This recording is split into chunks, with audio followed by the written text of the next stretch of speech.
శుక్లాంబరధరం విష్ణుం శశివర్ణం చతుర్భుజం ప్రసన్నవదనం ధ్యాయేత్ సర్వవిఘ్నోపశాంతయే అగజానన పద్మార్కం గజానన మహార్నిజం అనేకదంతం భక్తానాం ఏకదంతముపాస్మహే. ఓం గం గణపతయే నమః. ఓం శ్రీమాత్రే నమః. ఓం శ్రీ గురుభ్యో నమః. మా ఆది ఆస్ట్రాలజీ చూస్తున్నటువంటి మీ అందరికీ, అలాగే విదేశాల్లో కూడా ఉంటూ నా వీడియోస్ చూస్తున్నటువంటి మీ అందరికీ పేరు పేరున నా హృదయపూర్వక నమస్కారాలు. ఇప్పుడు మనం 16 ఏప్రిల్ నుంచి 30 ఏప్రిల్ అంటే 16th ఏప్రిల్ నుంచి 30th ఏప్రిల్ అంటే 15 days ఏప్రిల్లో ఎలా ఉండబోతోంది అంటే మేషరాశి నుంచి మీనరాశి వరకు కూడా ఈ రాశుల వాళ్ళ ప్రభావం ఎలా ఉండబోతుందో ఇప్పుడు తెలుసుకుందాం. దానికంటే ముందర మీరు మీ జాతకాలు చూపించుకోదలుచుకుంటే మా ఆది ఆస్ట్రాలజీని కన్సల్ట్ చేయండి. ముఖ్యంగా మీ date of birth, time of birth most important అండి, అంటే ప్లేస్ ఆఫ్ బర్త్, ఈ 3 ఇంపార్టెంట్ అనమాట. ఉంటే మీరు ఏ ప్రాబ్లమ్స్ ఏమైనా ఉన్నా కూడా నాకు ఫోన్ చేస్తే నేను తప్పకుండా పరిష్కార మార్గాలు నేనే మీకు సూచిస్తాను. కన్యారాశి వారికి ఈ వారంలో బాగుందండి. కాకపోతే తీసుకోవాల్సిన జాగ్రత్తలు కూడా ఉన్నాయి. ఏదేమైనా మీకు డైనమిక్గా ఉంటారు, మీరు హెల్ప్ఫుల్గా ఉంటారు, మీరు అనుకున్న పనులన్నీ నెరవేరుతూ ఉంటాయి. కష్టం మీదైనా సరే మీరు అనుకున్న పనులు నెరవేరుతూ ఉంటాయి. మీకు జ్ఞాపశక్తి ఎక్కువ, తెలివితేటలు ఎక్కువ, ఉదార స్వభావం కలిగి ఉంటారు. ఎదుటి వాళ్ళకి సేవాతత్వం, మీకు సేవాతత్వం బాగా ఇష్టం చేస్తారుండే. భగవంతుడు మిమ్మల్ని బాగా ఎక్కువ మెచ్చుకుంటూ ఉంటాడు. కన్యారాశి వాళ్ళని స్థిరమైన స్వభావం కలవారు కదా, ఏదైనా సరే కాన్ఫిడెన్స్గా కాన్స్టెంట్గా చేస్తుంటారు. అది పక్క పెడదామండి. ముందర ధనం విషయంలో మాత్రం మీకు ఏమాత్రం ఇబ్బంది పడరు. ఫైనాన్షియల్ స్టేటస్ పెరిగి తీరుతుంది. ఎందుకంటే మీ శుక్రుడే ధనాన్ని ఇచ్చేవాడు, డబ్బులు ఇచ్చేవాడే శుక్రుడు. మంచి బ్రహ్మాండంగా వచ్చే స్థితిలో బ్రహ్మాండంగా నీచభంగ రాజయోగంలో ఉన్నాడు. మీరు రాశ్యాధిపతి నీచలో ఉన్న శుక్రుడు చేరి నీచభంగ రాజయోగంలో ఉండి శుక్రుడు యొక్క నీచత్వాన్ని పోగొట్టాడు. అది అదృష్టం. అది కాదురా జాతకం అంటే సరే అది ఓకే. అలాగే మీ అంటే షూటింగ్స్ అంటారు సరే, షూటింగ్ల రీత్యా, విద్య రీత్యా మీరు విదేశాలు వెళ్తారు. ముఖ్యంగా ముఖవర్చస్సు పెరుగుతుందండి. మాట నేర్పడతనం ఎక్కువ, మీ మాటకి విలువ ఎక్కువ ఉంటుంది. మీ తమ్ముళ్ళని బాగా కలుస్తారు, అంటే తరచూ కలుస్తుంటారు, ప్రయాణాలు చేస్తుంటారు. మరి చెల్లెళ్ళని కలవరా, చెల్లెళ్ళు కూడా కలుస్తుంటారు. వాళ్ళకి కూడా మంచి సహాయ సహకారాలు, ఫైనాన్షియల్ సపోర్టు మీరు ఇచ్చి తీరుతారు. మీరు ఇవ్వాలి కూడా వాళ్ళకి సపోర్ట్. సో ఈ విధంగా మీకు తెలియదు కాదనుకోండి. సో ఈ విధంగా చాలా అద్భుతంగా ఉంది. ఇంకా చెప్పాలంటే మీరు కమ్యూనికేషన్ స్కిల్స్ కూడా బాగా పెంచుకుంటారు. ఉన్నాయి ఇంటర్వ్యూస్కి వెళ్తుంటారు కదా, ఎగ్జామ్స్ రాస్తూ ఉంటారు, డిఫరెంట్ బుక్స్ చదువుతూ ఉంటారు. ఆ స్కిల్స్ని మీరు బాగా ఉన్నతంగా రాణించడానికి పెంచుకొని ఉన్నతంగా రాణిస్తారు. ఏదేమైనా మీ తల్లిగారి విషయంలో మాత్రం కొంచెం జాగ్రత్తగా ఉండండి. ఆవిడకి కొద్దిగా హెల్త్ ప్రాబ్లమ్స్ రావడానికి అవకాశం ఉంది. మీరే దగ్గరుండి జాగ్రత్త చూసుకోవాలి. మీ మదర్ కాబట్టి తల్లిగారి యొక్క ప్రేమ కూడా మీకు అద్భుతం కాబట్టి మీరు ఆవిడని జాగ్రత్త చూసుకోండి. అంటే ఆవిడకి భయంకరమైన ప్రాబ్లమ్స్ ఏం రావు, కాకపోతే చాలా జాగ్రత్తగా చూసుకోండి. సరదాగా చెప్తూ ఉంటాం అనమాట. ప్రేమ అది కదండి తల్లిగారికి. సరే అది పక్క పెడితే చదువు విషయంలో కొద్దిగా ఆటంకాలు ఏర్పడతాయండి. మీరు స్పీడ్గా వెళ్దాం అనుకుంటారు కానీ బ్రేక్స్ పడుతూ ఉంటాయి. కొద్దిగా జాగ్రత్తగా ఉండండి. మదర్ గారు ఎడ్యుకేషన్లో కూడా చిన్న చిన్న ప్రాబ్లమ్స్ రావడానికే అవకాశాలు ఉన్నాయి. అలాగే ఎడ్యుకేషన్లో కొద్దిగా ఇబ్బంది పడడానికి అవకాశాలు ఉన్నాయి. ఏదేమైనా మీరు వాహనాలు కానీ భూములు కానీ కోరుకునేప్పుడు జాగ్రత్తగా ఉండండి. అంతేకాకుండా సంగీత ప్రియులు ఉంటారు కదా, సంగీతంలో బాగా దిట్టలు ఉంటే బాగా బ్రహ్మాండంగా ఉండే వాళ్ళకి మాత్రము అవకాశాలు తక్కువ, అలాగే అవకాశాలు రావు. దగ్గరకు వచ్చిన అవకాశాలు అర్రే చేజారిపోతూ ఉంటాయన్నమాట. భయపడాల్సిన అవసరం ఏముందండి. అది కాకపోతే ఇంకోటి వస్తుంది బ్రహ్మాండంగా. అంటే మనల్ని భగవంతుడు పరీక్ష పెడతాడు అనుకుందాం. సరే ఏదేమైనా మీ పిల్లలకి మీ జాతకం రీత్యా ప్రతిసారి చెప్తూనే ఉన్నాను, కలిసి వస్తుంది. వాళ్ళు ఉద్యోగం విషయంలో కానీ, లేకపోతే వాళ్ళకి చిల్డ్రన్ పుట్టిన విషయంలో కానీ, వివాహాలు కావట్లేదురా బాబు అనుకున్నా వివాహాలు అవడం కానీ, మీ జాతక ప్రకారము మీ పుత్ర సంతానానికి పుత్రిక సంతాన యోగము కలగబోతుంది. వాళ్ళు సక్సెస్ అవుతారు, ప్రతి పనులను విజయం సాధిస్తారు. అంతేకాకుండా మీకు మాట నేర్పతనం ఎక్కువ వచ్చండి, గౌరవప్రదంగా ఉంటారు, వేళపట్ట భోజనం చేస్తూ ఉంటారు, చక్కగా అవకాశాలు ఎక్కువ ఉన్నాయి. మిగతా వాళ్ళు చేస్తారండి, కానీ మీకు ఆ భోజనంలోనే ఒక విధమైన ప్రేమ ఉంటుంది. సరే అది పక్క పెడదామండి. ఇంకా చెప్పాలంటే స్టాక్ మార్కెట్లో ఉన్న వాళ్ళకి అద్భుతంగా కలిసి వస్తుంది. సాహిత్య రంగంలో ఉన్న వాళ్ళకి, కళారంగంలో ఉన్న వాళ్ళకి అసలు చెప్పక్కర్లేదు. రచయితలుగా బాగా పేరు ప్రఖ్యాతులు తెచ్చుకోవడం కాకుండా ధనయోగం ఉంటుంది. గ్రేట్ కదండి. అలా చెప్పుకుంటే చాలా ఉందండి.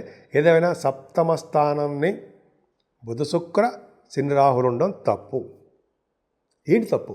ఏం లేదండి, భార్యాభర్తల విషయంలో ఎడబాటు, కొద్ది కాలం పాటు దూరం ఉండడము, మనస్పర్ధలు రావడము, చికాకులు, ఆవేశాలు ఉంటాయి. అవన్నీ క్షణికమే. అవన్నీ మళ్ళీ కలుస్తూనే ఉంటారు. ఏం భయపడతాం అవసరం లేదు. అంతేకాకుండా మీకు దగ్గరకు వచ్చిన సంబంధాలు కూడా ఆగిపోతూ ఉంటాయండి, స్లో అయిపోతూ ఉంటాయి. సంబంధాలు కొన్ని సందర్భాల్లో క్యాన్సిల్ కూడా అవుతుంటాయి. దాని గురించి బెంగపెట్టుకోవాల్సిన అవసరం లేదు. ధైర్యంగా ఉండడమే మనం ఉండవలసింది, మనం పని చేయాల్సింది అదే. ధైర్యంగా ఉండడమే. ఏం పర్లేదు, ఇబ్బంది పడాల్సిన అవసరం లేదు. కాకపోతే శుక్ర రాహువులు, బుధ రాహువులు ఉన్నారు కాబట్టి మీకు మంచి యోగాన్ని కలిగించడానికి అవకాశాలు ఎక్కువ ఉంటాయి. అష్టమ స్థానంలో రవి ఉన్నాడు కదా, ఓ పక్కన మీ ఆరోగ్యము అంతంత మాత్రంగా ఉంటుంది, ఇబ్బందికరంగా ఉంటుంది. మీ స్పౌజ్ గారి ఆరోగ్యము కొద్దిగా ఇబ్బందికరంగా ఉంటుంది.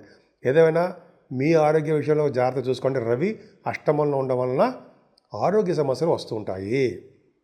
అంతేకాకుండా చిన్న చిన్న ప్రాబ్లమ్స్ రావడము, స్కిన్ ప్రాబ్లమ్స్ రావడము, ఏదో ఉంటుంది, చిన్న చిన్న ప్రాబ్లమ్స్ ఉంటాయి. అంతేకాకుండా 12వ ఇంటి వాడుగా 8వ భావంలో ఉండడం వల్ల సేవకాజనం ఉంటారు. రాజయోగాన్ని ఇస్తాడు. ఇటువంటి ప్రాబ్లమ్స్ ఇచ్చినా, హెల్త్ ఇష్యూస్ ఇచ్చినా మంచి యోగాన్నే ఇస్తాడు. సో రవి ఆరోగ్య ప్రదాత, నమస్కార ప్రియుడు. రవి సూర్యభగవాన్ నమస్కారం చేస్తే నమస్కార ప్రియుడు, ఐశ్వర్య ప్రదాత, ఆరోగ్య ప్రదాత కూడా సూర్యభగవాన్ అయ్యాడు.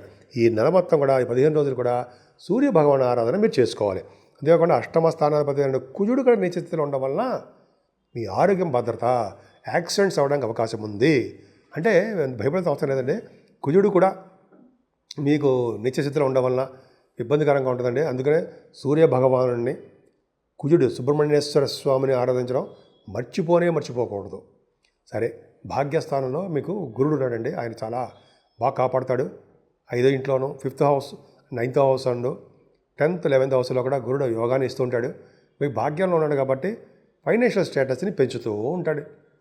తీర్థయాత్రలు, పుణ్యక్షేత్ర దర్శనాలు, గురువుగారులు, పీఠాధిపతులు కలవడాలు, వాళ్ళ పాద సేవలు చేసుకోవడాలు ఎంత అద్భుతం అండి. పుణ్యం ఉంటే తప్ప చేసుకోవాలి మనం.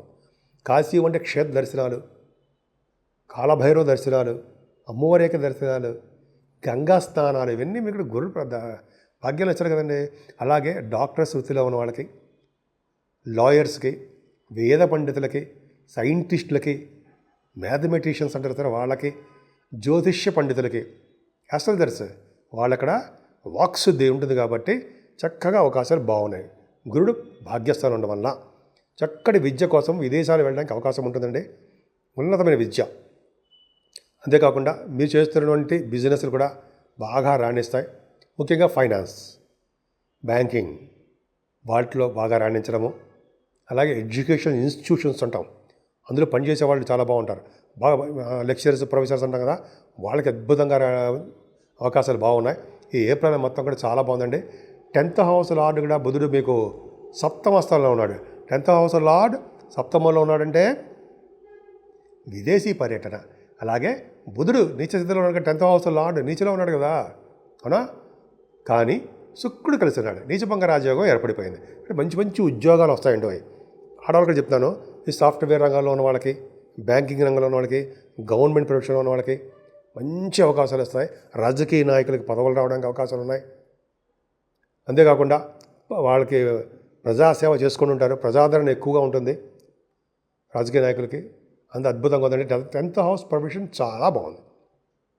కుజుడు 11వ భావంలో ఉండడం మంచిది కాదండి. మీ అన్నయ్యలకు కానీ, మీ అక్కయ్యలకు కానీ బాగుండదు, కొద్దిగా ఇబ్బందికరంగా ఉంటుంది.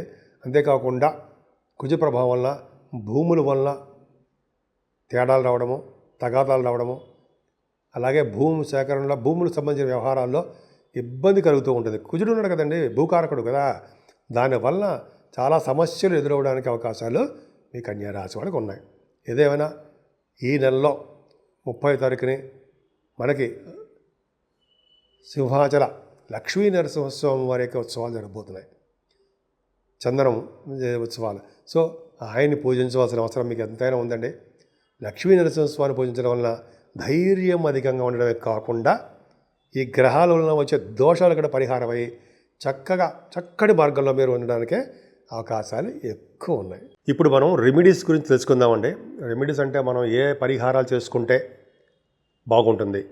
మేషరాశి నుంచి మీనరాశి వరకు కూడా 12 రాశుల వారికి కూడా చెప్పదగ్గ సూచన పరిహారాలండి. ఇప్పుడు ఈ 15 రోజులు కూడా సర్పదోషం ఉందండి. రాహుకేతుల మధ్యలో 8 గ్రహాలు ఉండిపోయాయి. చంద్రుడు కూడా బయటకు వచ్చేస్తాడు అనుకోండి. ఒక విధంగా చెప్పాలంటే సవ్యకాల సర్పదోషము అంటాం.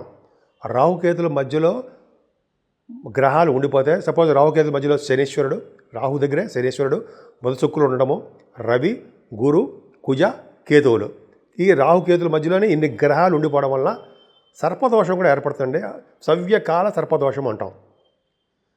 సో ఈ సర్పదోషాన్ని నుంచి మనం బయటపడాలన్నా, కొద్దిగా సర్పదోషాన్ని నుంచి మనకి ఇబ్బందులు కలగకుండా ఉండాలన్నా ముఖ్యంగా చేయవలసిన పని శ్రీకాళహస్తీశ్వరుడు పూజించడం వల్ల, హస్తీశ్వరుడిని శివుడిని అమ్మవారిని పూజించడం వల్ల, అలాగే రాహుకేతులకి సర్పదోషం కోసం శ్రీకాళహస్తిలో పూజలు చేస్తారండో. అక్కడ చేయించుకోవడం వల్ల ఒకవేళ కుదరకపోతే మన ఊళ్ళోనే మన రాహుకేతులకు సంబంధించిన పూజలు చేసుకోవడం వల్ల చాలా మటుకు సర్పదోషం అనేది, సవ్యకాల సర్పదోషము అనేది తగ్గిపోతుంది.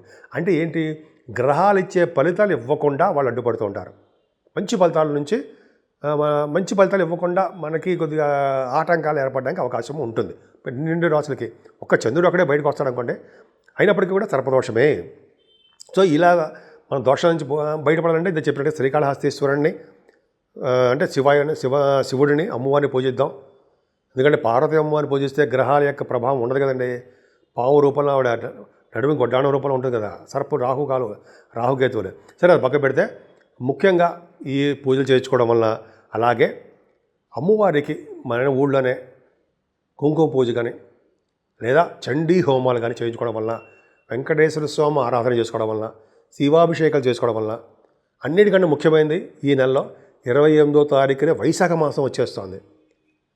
అందున 30 తారీఖు మన సింహాచల నరసింహస్వామి చందనోత్సవం జరగబోతుంది. సో అంటే ఏంటి, మనం నిజరూప దర్శనాన్ని సింహాచలంలో నరసింహస్వామికి గంధంతో, మీకు తెలియదు ఉందండి, మొత్తం స్వామివారిని కప్పేస్తారు, చేసేస్తారు. ఇప్పుడు స్వామివారికి ఆ గంధం తొలగించి నిజరూప దర్శనం కలిగిస్తుంటారు. ఆ స్వామిని చూసినా, ఆ స్వామివారిని పూజించినా మనకి ఈ రాహుకేతువులు కాదు కదా, ఎవరి వల్ల, శనీశ్వరం వల్ల, ఎటువంటి గ్రహాల వల్ల వచ్చే దోషాలు పరిహారం అవ్వడమే కాకుండా మనకి ఎటువంటి ఇబ్బంది కలగనివ్వకుండా ఆ లక్ష్మీనరసింహస్వామి మనకు కాపాడుతారు. పైగా ధైర్యాన్ని ప్రసాదిస్తారు. మనకి ఎటువంటి కోర్టు కేసులు ఉన్నా, అంటే ఎటువంటి ప్రాబ్లమ్స్ ఉన్నా, పెళ్లి కాకుండా ఉన్నా, లేకపోతే పుత్రులుగా ఇబ్బంది కలిగినా, లేకపోతే ఉద్యోగాల సమస్యలు ఉన్నా, ఇటువంటివన్నిటికీ కారకులు గ్రహాలే కదండి. సో కాబట్టి స్వామివారిని పూజలు చేద్దాం. ఇప్పుడు మేము అన్నీ చెప్పినా కూడా నాలెడ్జ్ కోసం చెప్తున్నాం. మీ కష్టాన్ని నమ్ముకోండి. మీరు ఎప్పుడైనా సరే మనం అనేది గ్రహాలనేది మేము చెప్తూ ఉంటాం, మీకు మనం దాన్ని రెమెడీ చేస్తూ ఉంటాం. కానీ కష్టాన్ని నమ్ముకునేవాడు ఎప్పటికీ చెడిపోడు. అంటే నిజాయితీగా కష్టపడి డెడికేటెడ్గా నిమగ్నమైపోయి ఉంటారు చూసారా, మీలాంటి వాళ్ళు కష్టపడతారే, వాళ్ళకి తిరుగులేని సామ్రాజ్యం, తిరిగే ఉండదు లైఫ్లో. సో కష్టపడండి, ప్రతి దాంట్లోనూ విజయం పొందండి. విజయం పొందుతూ భగవంతుడి యొక్క ఆశీస్సులతోటి మీరు విజయం పొందడానికి అవకాశాలు ఎక్కువ ఉంటాయి. సో 12 రాశుల వారు కూడా మనం మీ కష్టాన్ని నమ్ముకుంటూ భగవంతుడి యొక్క ఆశీస్సులు పొందుతూ ఉందాం. సో ఈ విధంగా ఈ 15 రోజులు మీకు కలిసి రావాలని, ఆ లక్ష్మీనరసింహ స్వామి యొక్క దీవెనలు, ఆయన యొక్క కరుణ కటాక్షాలు మీ మీద, మనందరి మీద ఉండాలని నేను మనస్ఫూర్తిగా కోరుకుంటున్నాను.